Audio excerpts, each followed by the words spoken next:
Teman-teman, sebelum kita mulai belajar, marilah kita berdoa online.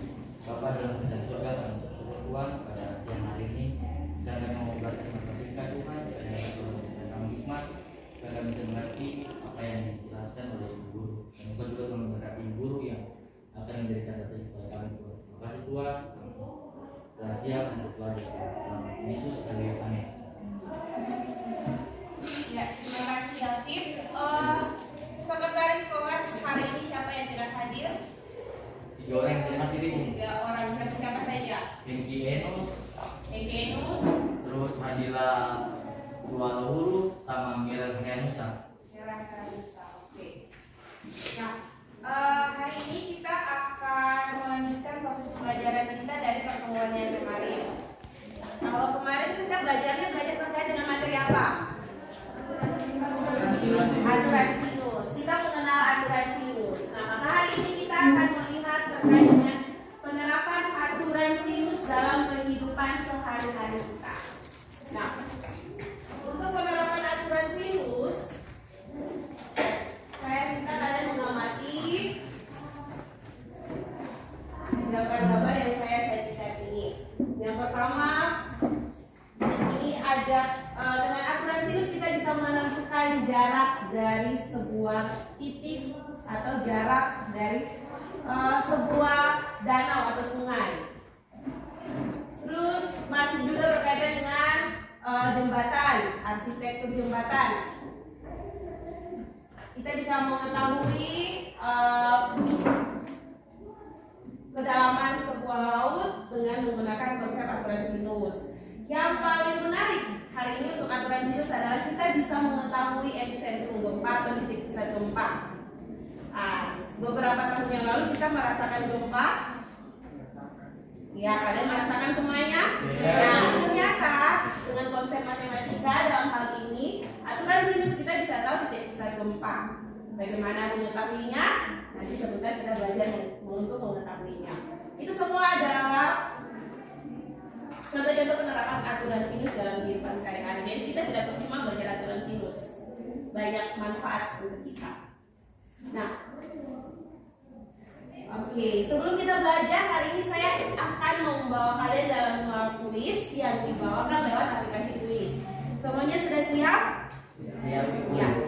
Oke, silakan kalian menggunakan handphone, masuk di Google dan masuk pada aplikasi Quizzes.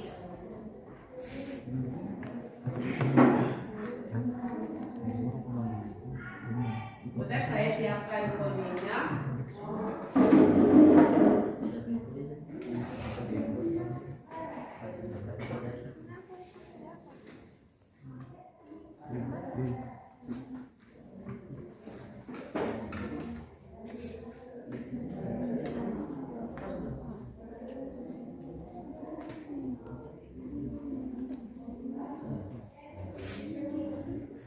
Jangan lupa kalau sudah masuk langsung join again.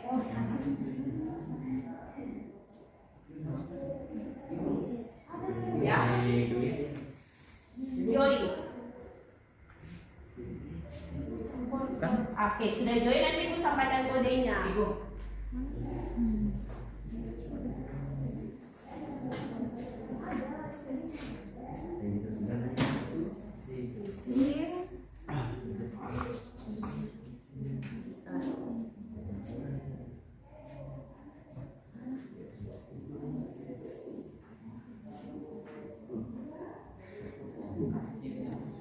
Join, masih join.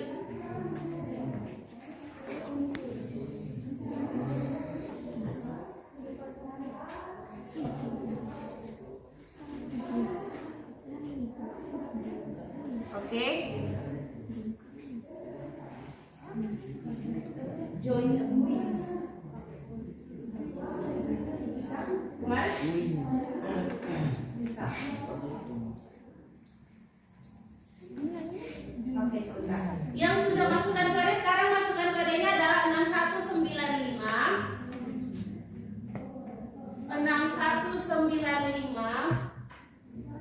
57.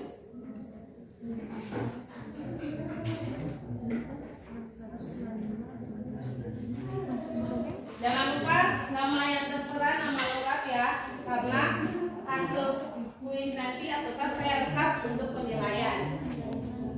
619557 itu kode masuk di kuis. Yang masuk di sini baru Sanda. Oke, 4 orang.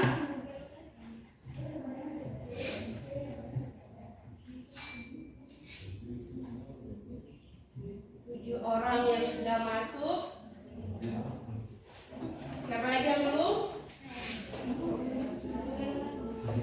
Lola. Oke.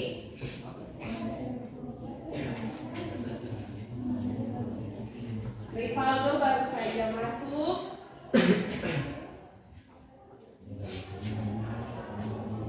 Siapa lagi?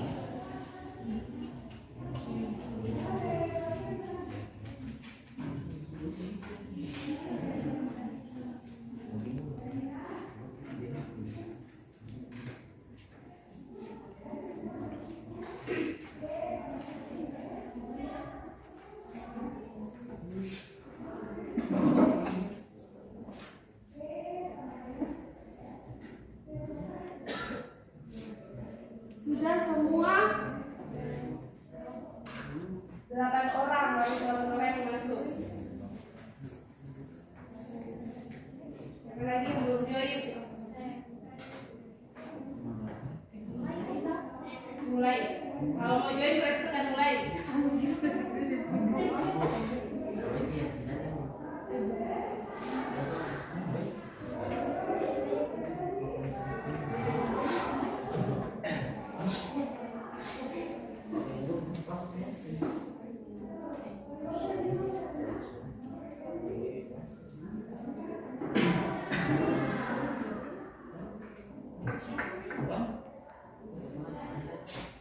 Waktu yang ditentukan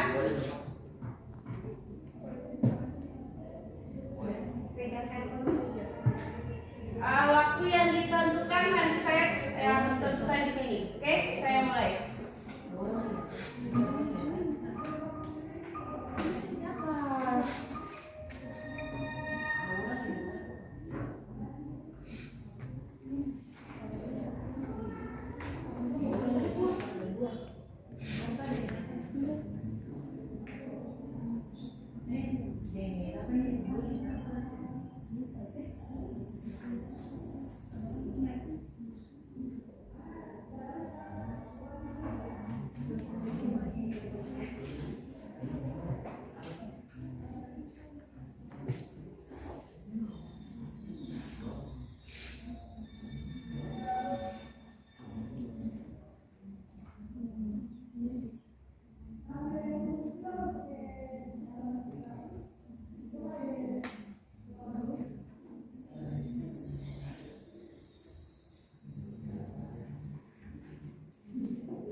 Untuk sementara Bella masih di urutan pertama, David kedua, Gabriel ketiga.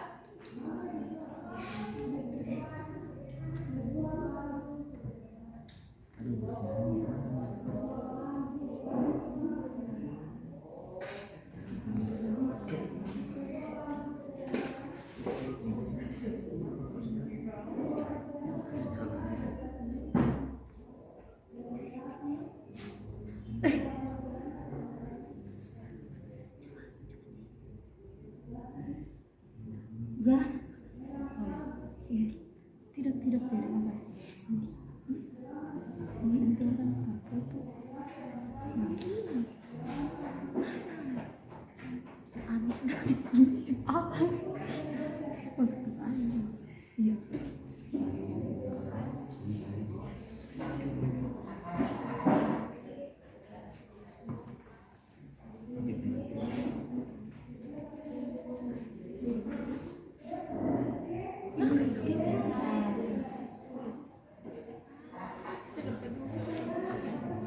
Oke, peringkat pertama daripada David, kedua Pandu,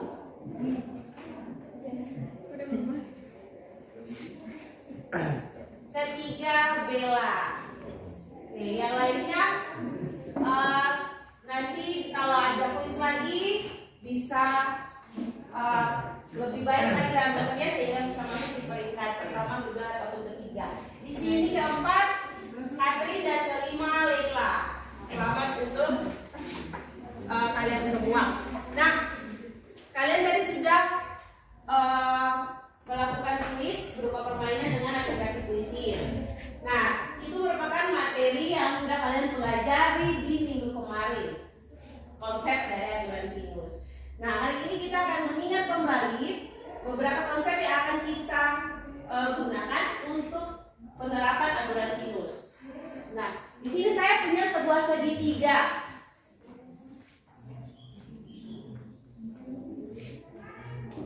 Masuk. Di sini saya punya segitiga. Saya bisa semuanya perhatikan pada slide yang saya tampilkan di depan. Handphone dimasukkan di dalam tas atau ditaruh di laci meja. Ketika saya izinkan untuk menggunakan handphone baru digunakan. Nah, jika saya punya segitiga, katakan di sini ada segitiga A, B, dan C yang merupakan segitiga sembarang. Yang sisi-sisinya adalah sisi A, sisi B, dan sisi C. Dapatkah kamu menentukan aturan sinus dari segitiga ini? Siapa yang mau menjawab ini? Oke, silakan. Aturan sinus ialah A per sin A sama dengan B per sin B sama dengan sin C. Oke, aturan sinus benar ya. Dari segitiga A, B, C ini, aturan sinus yang berlaku adalah A per sin A sama dengan B per sin B sama dengan C per sin C. Nah, sekarang masih dengan segitiga yang sama. Jika diketahui besar sudut A ini saya sebut sebagai sudut alfa, besar sudut B saya sebut sebagai sudut beta, dan saya ingin mengetahui panjang sisi A atau sisi yang berhadapan dengan sudut A. Siapa yang tahu bagaimana rumusnya? Oh, Laila, silakan. A per sin A sama dengan B per sin B, maka A kali sin B sama dengan B kali sin A, maka A sama dengan B kali sin A per sin B. Oke, A per sin A sama dengan B per sin B. Dengan menggunakan konsep perkalian silang, maka A kali sin B sama dengan B kali sin A, dan diperoleh panjang sisi A sama dengan B kali sin A per sin B. Nah, itu bagaimana kita bisa menentukan panjang sisi dari sebuah segitiga. Selanjutnya, jika saya punya di sini besar sudut A sudah kita ketahui yaitu alfa, besar sudut B sudah kita ketahui yaitu beta. Bagaimana? Apakah kita bisa menentukan besar sudut C? Jika besar sudut A dan sudut B sudah diketahui, siapa yang mau menjawabnya? Oke, silakan Pandu. Besar sudut C sama dengan 180 derajat sama dengan minus alfa tambah beta. Oke, besar sudut C sama dengan 180 derajat dikurangi sudut alfa tambah sudut beta. Kenapa di sini 180 derajat? Karena jangan lupa jumlah ketiga sudut pada segitiga adalah 180 derajat. Jadi sudut alfa tambah sudut beta tambah sudut C, kita sebut di sini sudut gamma, itu adalah 180 derajat. Jadi kalau kamu sudah mengetahui besar dua sudut dari sebuah segitiga, maka sudut ketiganya kamu bisa menggunakan konsep ini. 180 kurang alfa tambah beta. Itu konsepnya. Atau 180 kurang besar sudut A tambah besar sudut B. Nah, selanjutnya itu. Sekarang kalau kalian mengingat terkait dengan sudut depresi dan sudut elevasi. Siapa yang bisa bilang apa itu sudut depresi? Oke, Relmina silakan. Sudut depresi adalah sudut yang dibentuk oleh arah horizontal dengan arah pandangan mata mengamat ke arah bawah. Ya, sudut depresi. Kalau bicara terkait trigonometri, kita selalu ingat sudut depresi dan sudut elevasi. Yang paling inti dari sudut depresi itu adalah pandangan mata pengamat. Jadi kamu mengamati sebuah benda dari atas ke bawah. Bentuknya ini, pengamat ini dia nengahnya ke bawah, dia melihat ke bawah. Jadi menghasilkan sudut depresi. Sekarang selain sudut depresi ada sudut elevasi. Kalau depresi ke bawah berarti elevasi bagaimana? Oke. Sudut elevasi adalah sudut yang dibentuk oleh arah horizontal dengan arah pandangan mata pengamat ke arah atas. Oke. Terus tekan mencari kalau depresi itu melihat dia ke bawah, berarti elevasi itu kebalikannya. Sudut pandang saat melihat ke atas. Itu maksud dari sudut elevasi. Nah, ini semua konsep yang akan kita gunakan untuk pembelajaran kita hari ini. Jadi kita belajar, selalu diingatkan belajar matematika itu belajar di kelas di semester 1, belajar di kelas 9, tetap gunakan juga di kelas 10 berkelanjutan. Satu lagi yang akan saya ingatkan kalian, jangan lupa yang paling penting dari kalian menyelesaikan penerapan aturan sinus adalah konsep perkalian silang. Ini yang paling penting. Karena kamu selesaikan semua bentuk soal, selesaikan masalah, tetap menggunakan konsep perkalian silang untuk aturan sinus.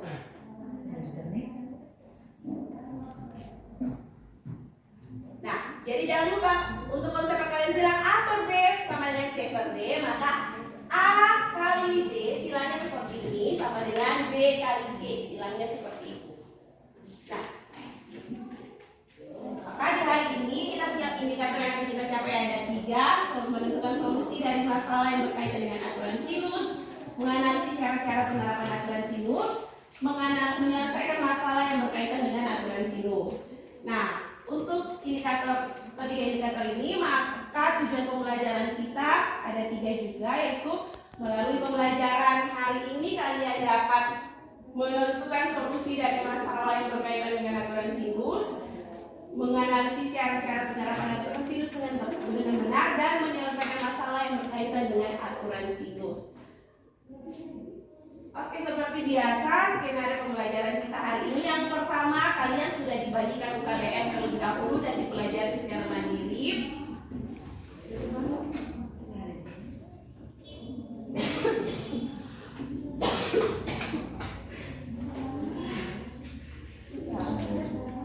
Secara mandiri. Yang kedua, jika dari hasil kalian mempelajari UKBM secara mandiri ada hal-hal yang ingin kalian pelajari, kalian tanyakan, silakan kalian tanyakan. Nanti akan saya berikan penjelasan. Menit-menit saya berikan penjelasan. Setelah itu kalian akan ada dalam diskusi LKPD. Karena ada diskusi, maka akan ada presentasi LKPD. Di sini oleh 3 kelompok yang berpresentasi pada pertemuan sebelumnya selama 15 menit dengan masing-masing kelompok 5 menit. Dan yang terakhir, kalian akan mengerjakan soal ujian kompetensi. Nah, sekarang saya minta kalian untuk menyimak video berikut ini.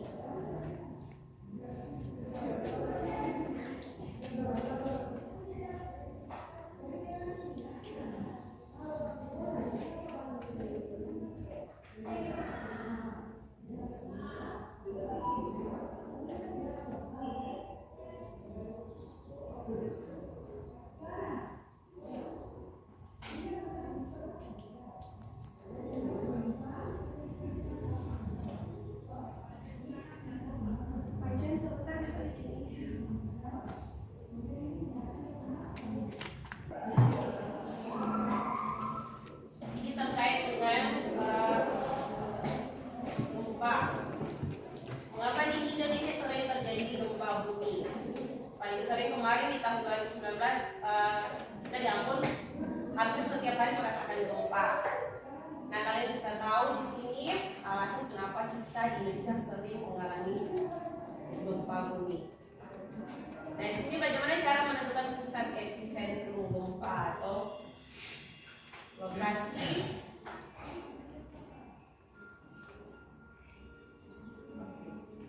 Ini contoh, salah satu contoh bagaimana menentukan pusat epicentrum gempa.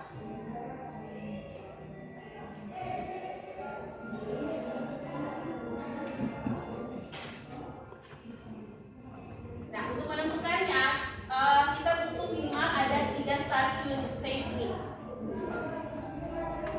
Jadi katakan ada stasiun pertama di California, stasiun kedua di Kanada, dan stasiun ketiga di bagian selatan. Jadi ini contohnya gempa di Amerika.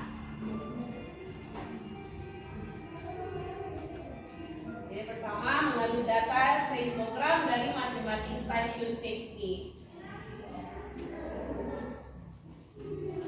Selanjutnya menentukan jarak dari setiap stasiun.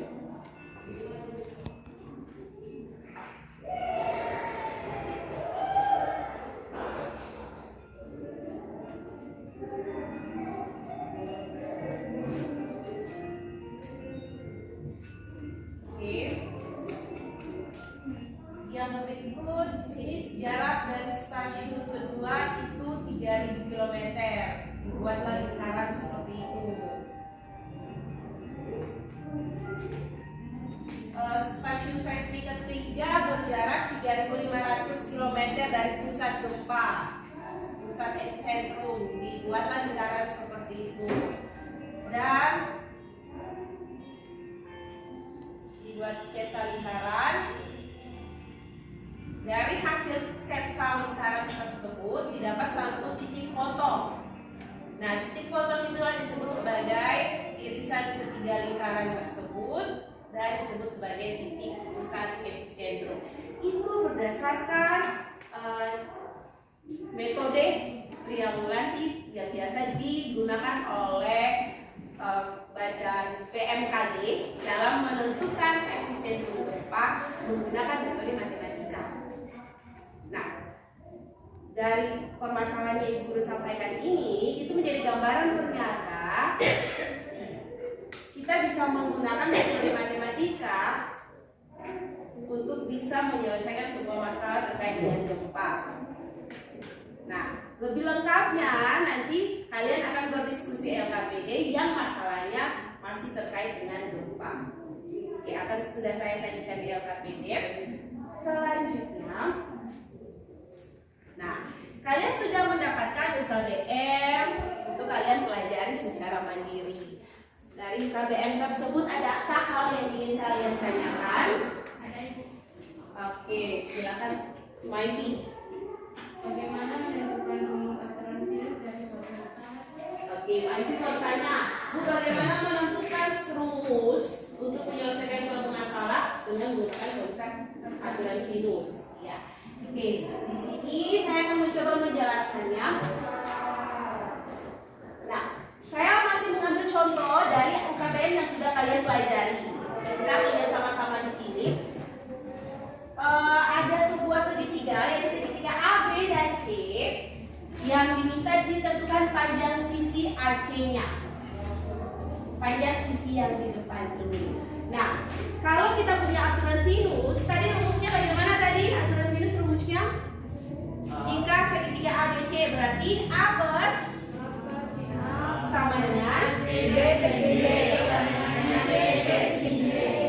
A per sin A, saya tulis di depan tulis. A per sin A sama dengan B per sin B sama dengan J per. Sekarang dalam permasalahan seperti ini, dalam soal seperti ini, rumus mana yang kita gunakan? Karena ketiga rumus ini satu. A per sin A itu, jika kamu selesaikan nilainya akan sama dengan B per sin B, nilainya juga akan sama dengan J per sin C. Nah, untuk menyelesaikannya, kamu perhatikan apa saja yang diketahui dari soal, apa yang diminta dari soal, dan apa yang ingin dicari dari soal. Nah, dari soal ini, siapa yang bisa bilang apa yang diketahui di soal ini? Saya taruh segitiganya di samping sini. Apa saja yang diketahui? Ayo. Adalah panjang sisi. Oke, David. Adalah panjang sisi ABC sama dengan 10 cm. Oke. Dan besaran sudut C sama dengan 105 derajat. Oke. Laki besaran sudut A sama dengan 30 derajat. Ya, kalian perhatikan gambar. Yang diketahui adalah panjang sisi BC, besar sudut C, dan besar sudut A. Nah, yang ingin ditanyakan di sini adalah panjang sisi AC. AC yang ingin ditanyakan. Nah, panjang sisi AC yang ingin ditanyakan, maka kalian perhatikan, kalian harus tahu dulu. Lihat rumus yang dipapan tulis di sini. Sisi A akan dibagi dengan sin sudut A. Sisi A di sini, sisi A sudah kita ketahui yaitu 10 cm.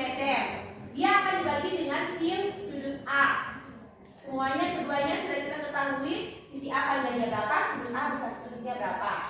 Nah, sekarang kita mau tahu sisi B. Sisi B itu kan sisi yang ingin kita ketahui atau sepanjang sisi AC ini.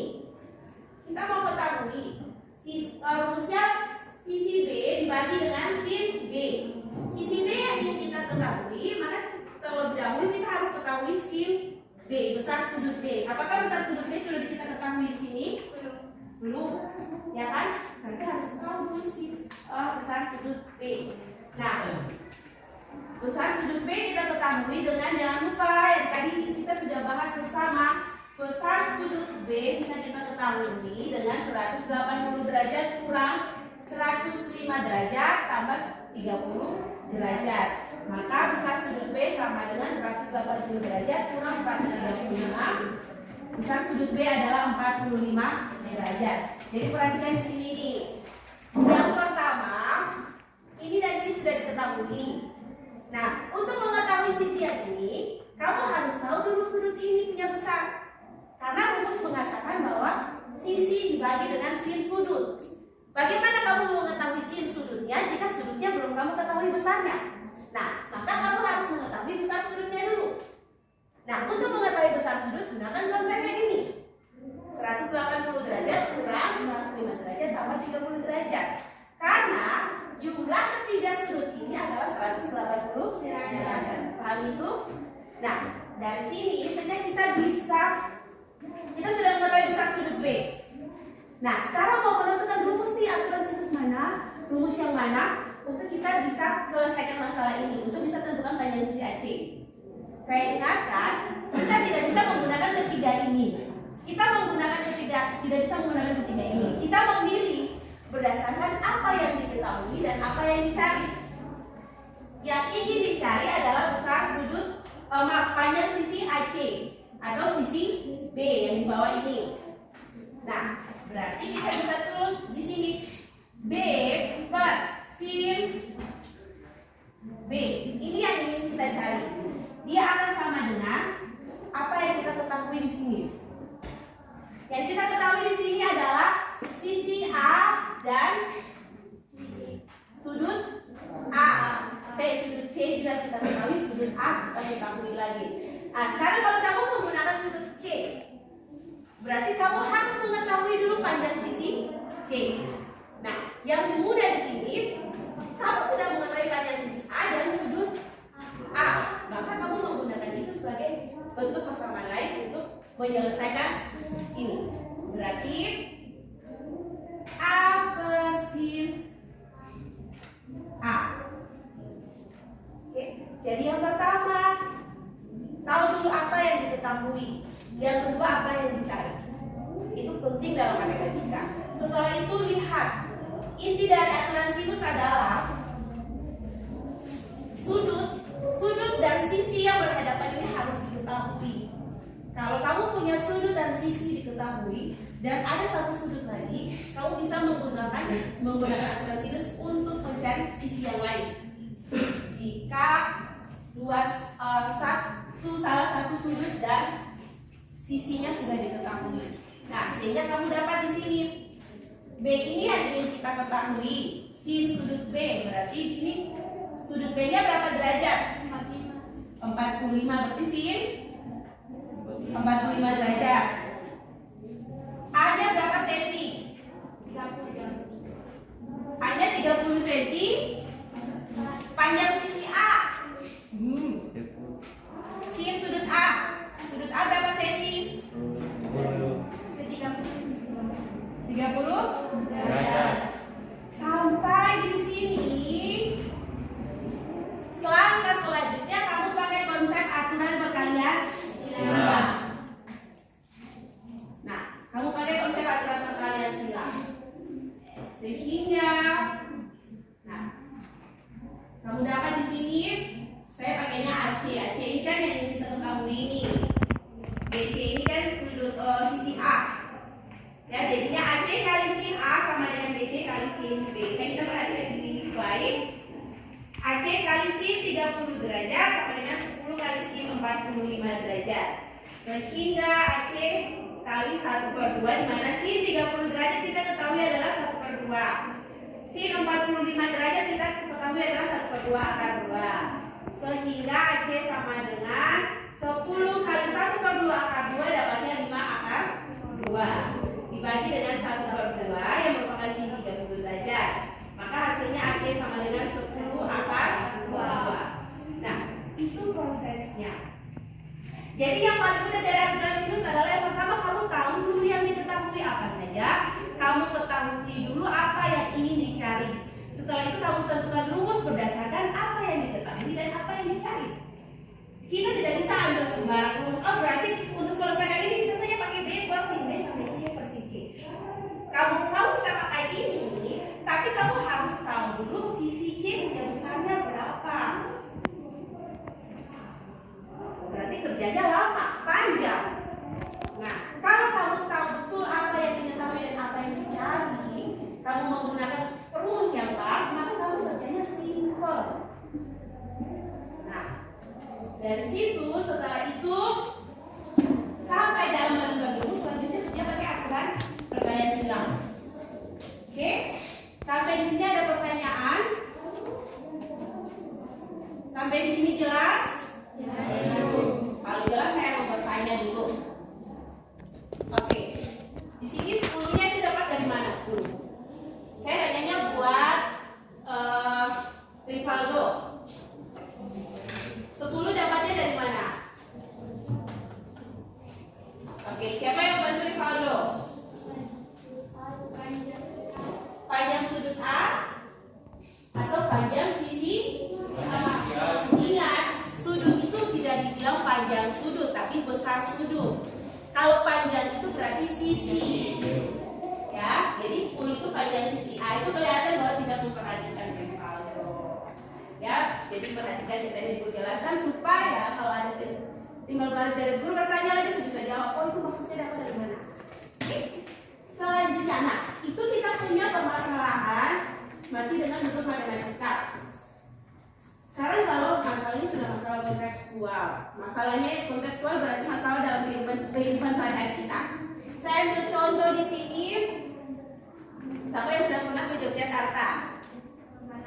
Belum pernah. Nah, saya memperkenalkan di sini ada salah satu tugu yang paling terkenal yang jadi ikon kota Yogyakarta yang namanya Tugu Palputi.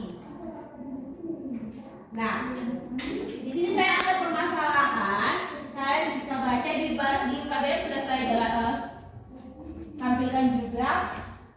Ini tugu yang dikatakan adalah sebuah tugu atau monumen yang sering dipakai sebagai simbol atau lambang dari kota Yogyakarta. Tugu ini terletak di perempatan Jalan Jenderal Sudirman dan Jalan Margopomo dan ini merupakan salah satu objek pariwisata. Dulunya namanya Tugu Golonggiling, namun sekarang sering dikenal dengan Tugu Palputi. Nah, di sini ada satu permasalahan yaitu yang kalian perhatikan yang saya garis bawahi. Abdi dan Made mendapatkan tugas menghitung tinggi Palputi, menghitung tinggi Tugu Palputi menggunakan klinometer sederhana yang dibuat oleh mereka. Abdi memandang puncak tugu yang berbentuk kerucut spiral yang meruncing dengan sudut elevasi 50 derajat. Memandang dengan sudut elevasi berarti sudut dari pandangan mata ke atas, ya.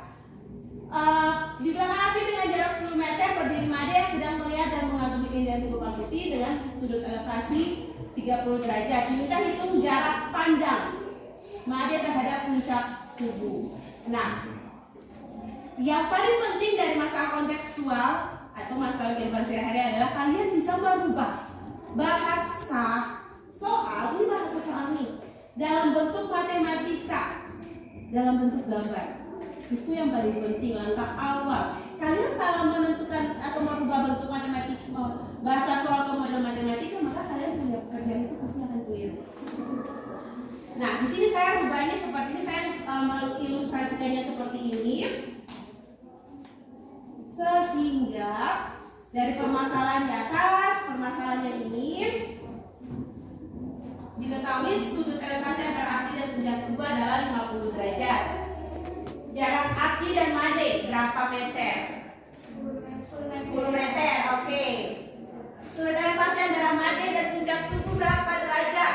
30 derajat. Nah, maka aturan sinus yang digunakan untuk menentukan puncak tubuh adalah NP per sin A sama dengan AR per sin B. Nah, ini nih yang ingin dicari, yang ini. Jarak dari puncak ini ke Made. Ini nih, jarak ini yang ingin kita ketahui. Apakah kalian tidak mungkin kan kalian menggunakan tali atau kalian menggunakan meteran untuk menghitung? Nah, konsep inilah yang mempermudah kalian untuk menghitung hal-hal yang tidak mungkin kalian gunakan dengan menggunakan alat-alat yang ada seperti meteran ataupun tali, tidak. Tapi bisa menggunakan konsep matematika. Itulah kenapa ada konsep ini.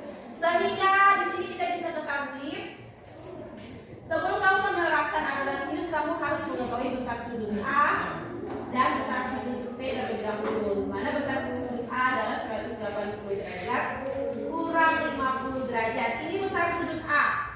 Ini kan sudut A. Sudutnya ini 50 derajat. Nah, kalian lihat garis yang lurus ini sampai ke M. Kalau garis lurus, maka besar sudutnya itu adalah 180 derajat. Sehingga sudut A ini bisa peroleh dari 180 derajat kurang 50 derajat. Maka sudut A sama dengan 130 derajat. Nah, untuk sudut P. Sudut P di sini kamu bisa dapat 180 derajat kurang 30 derajat, 130. Sudut A ini 130 tambah 30 derajat sudut M, sehingga hasilnya adalah 20 derajat. Maka dengan menggunakan aturan sinus, dengan menggunakan konsep perkalian silang, kita peroleh MP sama dengan 22,65 meter. Jadi jarak pandang antara Made terhadap puncak tubuh Palputih adalah 22,65 meter. Nah, itu bagaimana kalian menghitung menggunakan konsep aturan sinus. Oke, sampai di sini ada pertanyaan? Jadi jangan lupa, kalau untuk masalah kontekstual yang pertama harus bisa merubah bahasa soal ke bentuk matematika. Karena kita belajar aturan sinus, maka bahasa soal itu kita ubah dalam bentuk gambar. Nah, setelah itu seperti biasa, lihat apa yang diketahui dicari, tentukan rumus dan menggunakan konsep perkalian silang untuk menyelesaikan rumus aturan sinus tersebut. Oke? Nah, sekarang kalian akan berdiskusi. Saya akan membagikan LKPD-nya.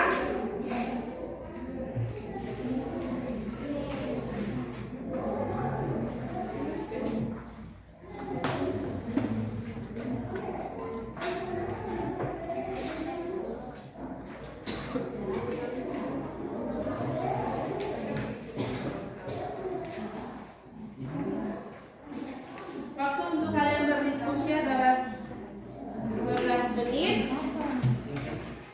Iya.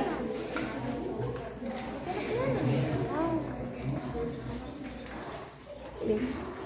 Jangan tulis nama, boleh kasih aktif ini. Ibu siapa?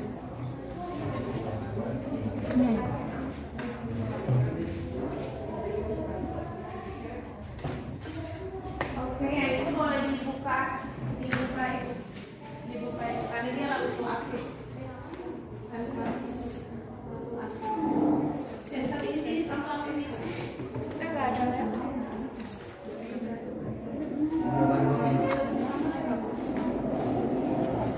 Ini, oke.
Oke,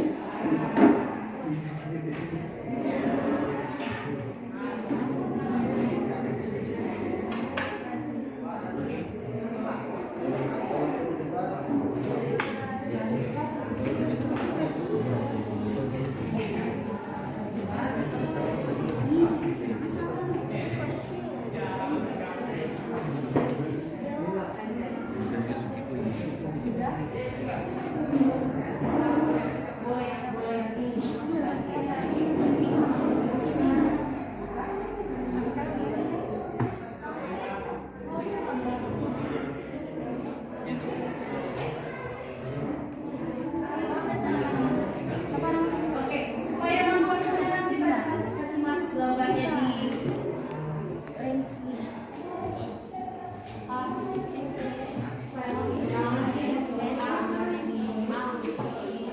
dalam presentasi kelompok, di depan sudah ada kelompok 3 yang akan mempresentasikan hasil pekerjaan mereka. Kepada kelompok 3 saya persilakan, yang lainnya saya mohon perhatian kepada presentasi kelompok 3.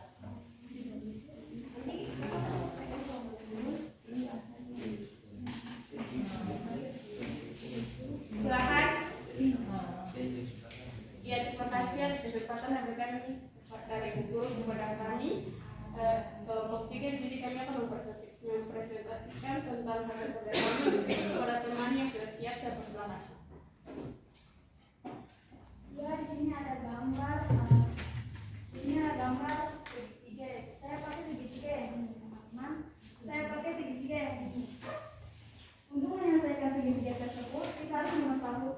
Itu sudah diketahui yaitu alfa 1 dan beta 1. Sementara sudut bintang ini belum diketahui. Jadi untuk mengetahui sudut bintang tersebut, kita harus menentukan jarak posisi epicentrum dari stasiun B ke sudut bintang.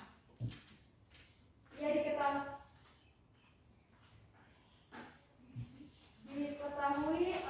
AB sama dengan 120 km, alfa 1 sama dengan 60 derajat, beta 1 sama dengan 45 derajat, sin 60 derajat sama dengan 0,71, sin 45 derajat sama dengan 0,87, sementara sin 75 derajat sama dengan 0,97. Berdasarkan poin 1 dan poin 2, dengan menggunakan kosin yang telah saya jelaskan tadi, besar sudut bintang sama dengan 180 derajat kurang alfa 1 tambah beta 1 sama dengan 180 kurang 60 tambah 45 sama dengan 180 kurang 105 yang hasilnya adalah 75 derajat. Maka dengan menggunakan aturan sinus, AB per sin 75 derajat sama dengan bintang per sin 60 derajat.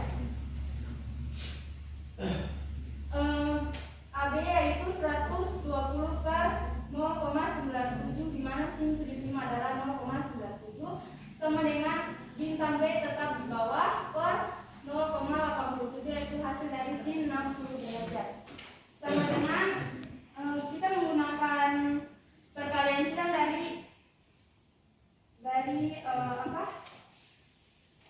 dari aturan sinus ini, yaitu 120 kali 0,87 yang hasilnya 104,4 per 0,97 yang hasilnya 107,62. Jadi jarak posisi epicentrum dari stasiun pengamatan B adalah 107,62 km. Ya, apakah ada pertanyaan dari kelompok tersebut? Oke, silakan kelompok 2 dan mau bertanya. Ya, dari 0,97 itu hasilnya dari mana? Ya, hasil Naik ke atas.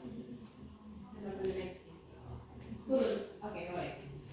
Hasil 0,97 adalah dari soal yang sudah ada, yaitu sin 75 sama dengan 0,97.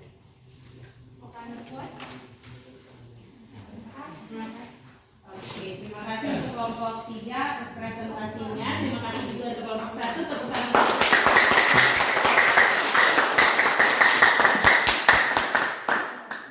Oke, kita berpindah kepada kelompok 1 yang akan presentasi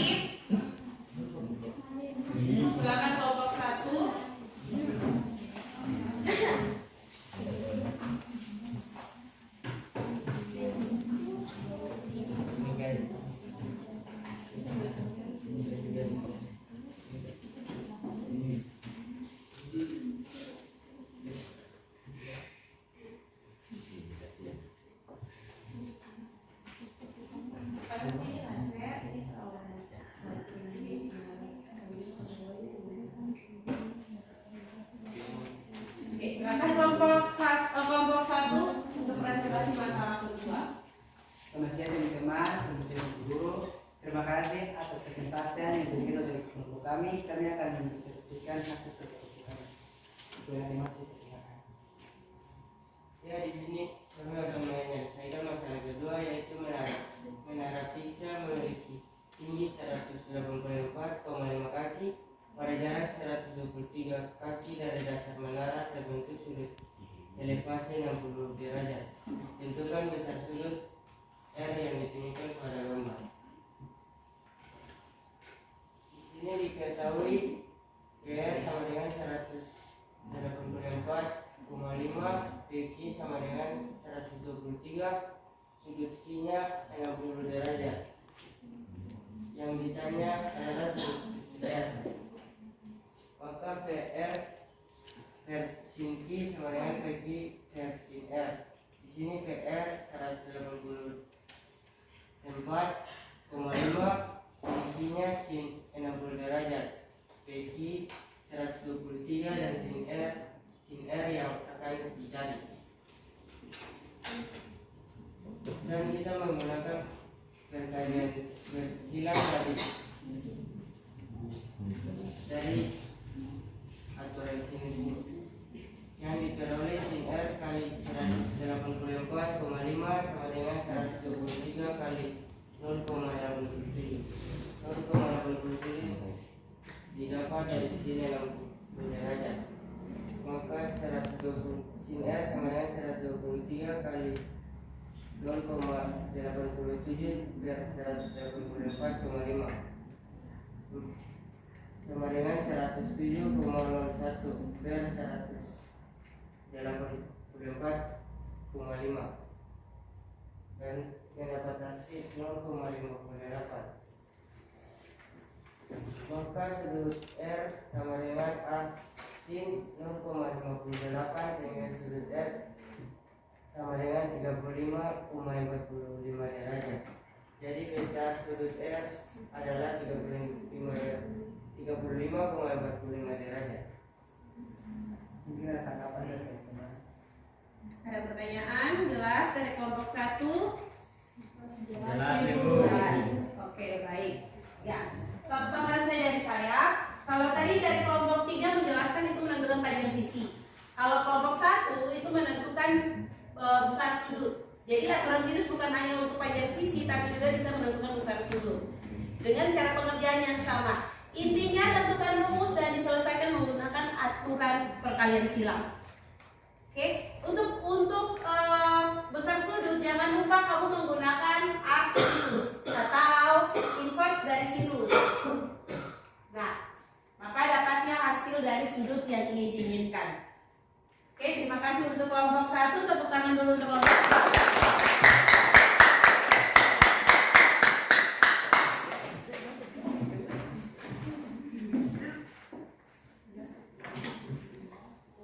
Kita pindah ke kelompok 4 untuk presentasi yang terakhir.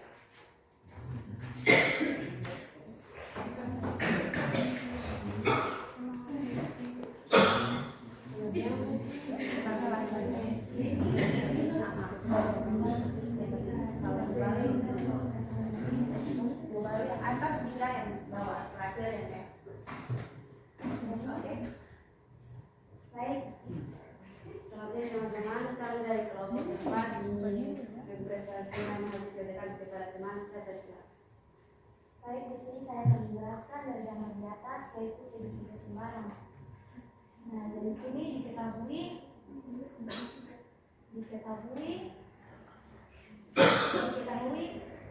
AB sama dengan 5 cm. Sudut A sama dengan 30 derajat. Sudut B sama dengan 45 derajat. Yang ditanya adalah panjang sisi B. Jadi sudut B sama dengan 180 kurang sudut A tambah sudut C sama dengan 180 kurang 30 tambah 45. Jadi hasilnya adalah 105 derajat. Maka B per sin B sama dengan C per sin C, yaitu B per sin B per sin 105 derajat sama dengan 5 per sin 45 derajat. B kali sin 45 derajat sama dengan 5 kali 5 sama dengan 5 kali 5 sama dengan 5 kali sin 105 derajat. B kali 0,71 sama dengan 5 kali 0,96. B kali 0,71 sama dengan 4,8. B sama dengan 4,8 per 0,71. Jadi hasilnya adalah B sama dengan 6,76. Jadi panjang sisi B adalah 6,76. Mungkin ada tanggapan atau sangat teman-teman sampai sekarang. Ada pertanyaan, tanggapan, saran? Tidak ada. Satu saran dari saya buat kelompok 3, kalau presentasi usahakan jangan begini, nanti saya dapat lihat teman-temannya di sana. Jadi begini lalu dibaca saja, jadi supaya teman-teman sana juga membaca. Oke? Tepuk tangan dulu untuk kelompok 3.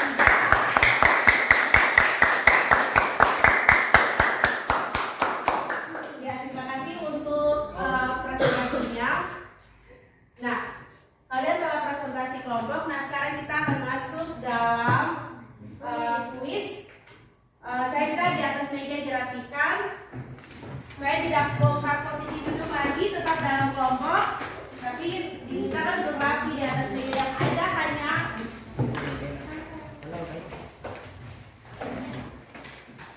hanya ada alat tulis.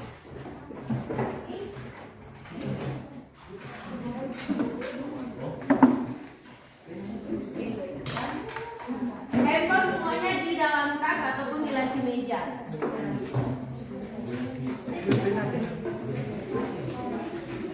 Jangan lupa nama ditulis di pojok kanan atas. Ya, Ibu.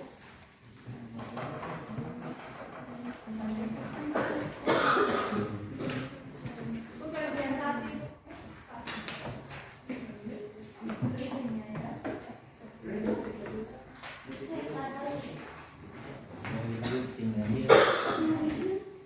Oke, silakan kalian selesaikan dalam waktu 10 menit. Oke, nama ditulis di pojok kanan atas.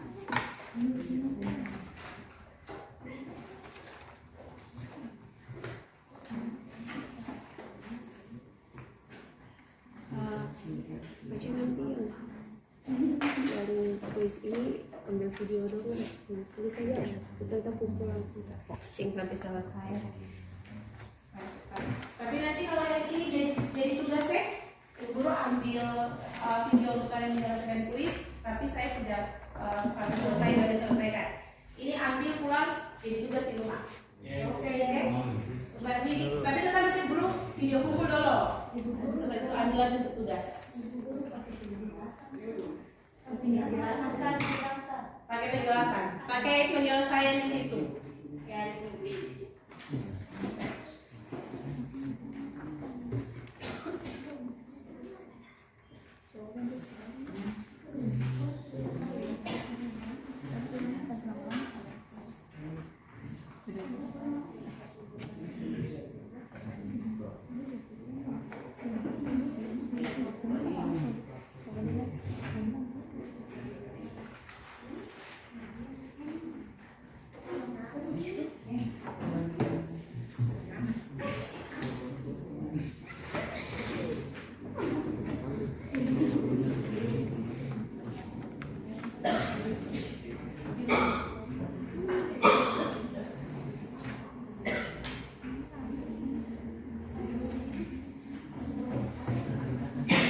Oke, sudah selesai?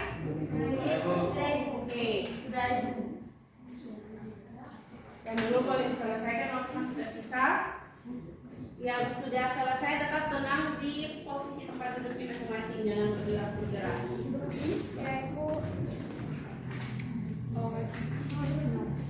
Sudah selesai? Sudah. Oke. Saya minta masing-masing ketua kelompok untuk mengumpulkan hasil pekerjaan teman-teman di masing-masing kelompok sebelum saya ambil. Ya, jadi kelompok 4 dikumpulkan jadi 1,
Oke, Katrin. Kesimpulannya adalah jika diketahui minimal 3 unsur dan sedikitlah baik sudut maupun sisi.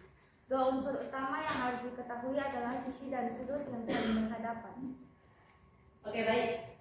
Jadi syarat dari penggunaan aturan sinus itu adalah jika diketahui minimal 3 unsur dari segitiga baik itu sudut maupun sisi. Jadi kalau kita punya segitiga sembarang, kita bisa menggunakan aturan sinus dengan syarat bahwa kita harus tahu ketiga unsur baik itu sisi maupun sudut. Misalkan kamu ketahui ada 2 sisi dan 1 sudut, maka kamu bisa menghitung sudut besar sudut yang lain. Kamu mengetahui ada 2 sudut dan 1 sisi, maka kamu bisa menggunakan aturan sinus untuk menentukan sisi yang lain. Iya, itu syarat untuk aturan sinus, penggunaan aturan sinus. Yang paling penting, 2 unsur utama yang harus diketahui adalah sisi dan sudut yang saling berhadapan. Jadi unsur utama yang harus kamu ketahui adalah sisi dan sudut. Itu harus sisi dan sudut berhadapan itu harus diketahui. Yang pertama ini kan minimal 3 unsur. Nah, 2 unsur utama yang harus diketahui adalah sisi dan sudut yang saling berhadapan.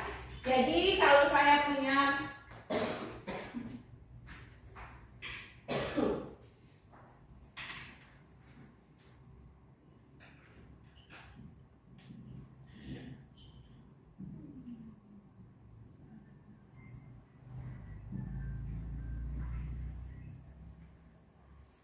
unsur utama yang harus, misalkan saya ketahui sudut A, maka sisi A ini harus diketahui juga. Misalkan saya ketahui sudut B, maka sisi B juga harus diketahui nilainya, sehingga kamu bisa menggunakan aturan sinus. Itu yang dimaksud dengan 2 unsur utama yang harus diketahui. Jadi sudut diketahui, maka sisinya juga harus diketahui, sisi yang di depannya. Oke? Nah, sekarang sebelum kita mengakhiri pembelajaran kita hari ini, saya ingin mengecek apakah kalian memahami betul penggunaan aturan sinus atau tidak.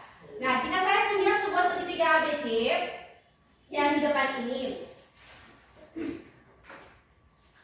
oke, saya ketahui ada besar sudut A, besar sudut B, dan besar panjang sisi B.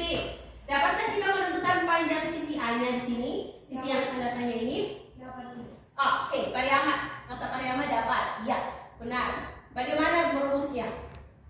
Yaitu A per sin A sama dengan B per sin B. Oke, karena kita mau menentukan sisi A ini yang tanda tanya ini, maka A per sin A sudut di depannya sama dengan B sisi yang diketahui ini per sudut di depannya per sin B. Benar sekali. Tepuk tangan dulu untuk Pariyama. Kalau saya punya segitiga yang sama, tapi di sini diketahui adalah besar sudut B, panjang sisi B, dan panjang sisi C. Dapatkah kita menggunakan aturan sinus untuk menyelesaikan menentukan besar sudut C? Oke, siapa yang tadi suaranya? Adriana? Dapat? Bagaimana menurut kamu rumusnya? Oke, ya. Dapat ya? B per sin B sama dengan C per sin C. Ini nih, B, sisi B per sin sudut di depannya sudut B, per C, sisi C per sudut di depan sisi C adalah sudut C. Jadi perhatikan di sini, kamu mengetahui unsur 2 unsur utama yang harus diketahui. Sudut B diketahui, maka sisi B-nya juga sudah harus diketahui. Maka bisa pakai aturan sinus. Sudut B diketahui dan sisi B diketahui, maka kamu bisa menggunakan aturan sinus untuk menentukan sudut C. Itu maksud dari 2 unsur utama yang harus diketahui itu adalah sisi dan sudut di depannya harus diketahui. Oke, sekarang yang terakhir kalau saya punya ini. Di sini diketahui sudut B, sudut A, sisi B dan sisi C. Saya ingin mengetahui panjang sisi A. Bisa pakai aturan sinus? Tidak bisa. Kenapa tidak bisa? Oke, kata Tirsa, karena yang diketahui adalah satu sudut yaitu sudut A. Nah, saya ingin memperbaikinya. Kalian perhatikan yang tadi kesimpulannya 2 unsur utama itu yang harus diketahui adalah sudut dan sisi di depannya. Di sini sudut A sudah diketahui. Atau mau cari sisi A.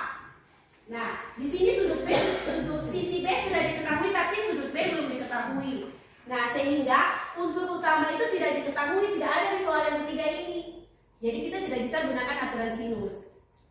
Nah, kalian bisa lihat bedanya di sini. Ini sudut ini sudah diketahui, dia punya sisinya sudah diketahui, bisa pakai aturan sinus karena unsur utamanya ada. Ini sudah juga diketahui bisa pakai aturan sinus. Tapi kalau ini tidak bisa pakai aturan sinus. Nah, maka bagaimana untuk menyelesaikan ini? Kita akan menggunakan yang namanya aturan kosinus. Bagaimana aturan kosinus? Itu akan kita pelajari di pertemuan kita selanjutnya. Kita akan belajar menentukan aturan kosinus untuk bisa menyelesaikan masalah yang ini. Oke, kita pakai aturan kosinus. Selanjutnya di sini penugasan sudah saya rapikan di UKTM. Silakan kalian selesaikan. Ingat bulan ini sampai di rumah usahakan untuk selesaikan secepat mungkin. Jangan menumpuk, karena tugasnya bukan cuma untuk dari saya, tapi dari mata pelajaran yang lain lagi. Jadi kalau menumpuk, nanti ujung-ujungnya bilang tugas banyak. Nah, oke, demikian dari saya untuk proses pembelajaran kita hari ini. Terima kasih untuk perhatian kalian, terima kasih untuk kerjasama kalian, terima kasih juga untuk semangat belajar kalian. Kita akan bertemu di pertemuan berikutnya dengan materi aturan kosinus. Untuk mengakhiri pertemuan kita hari ini, saya minta kesediaan dari Catherine untuk memimpin kita dalam doa. Silakan, kalau tadi kan sudah cowok, sekarang cewek yang ini.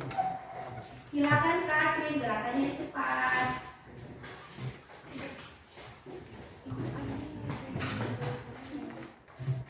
Teman-teman ada di 2021, mari kita berdoa. Tuhan, sekali pakai anak-anakmu sudah selesai belajar, kiranya apa yang tadi guru bersihkan negara dapat kami mengerjakan Tuhan.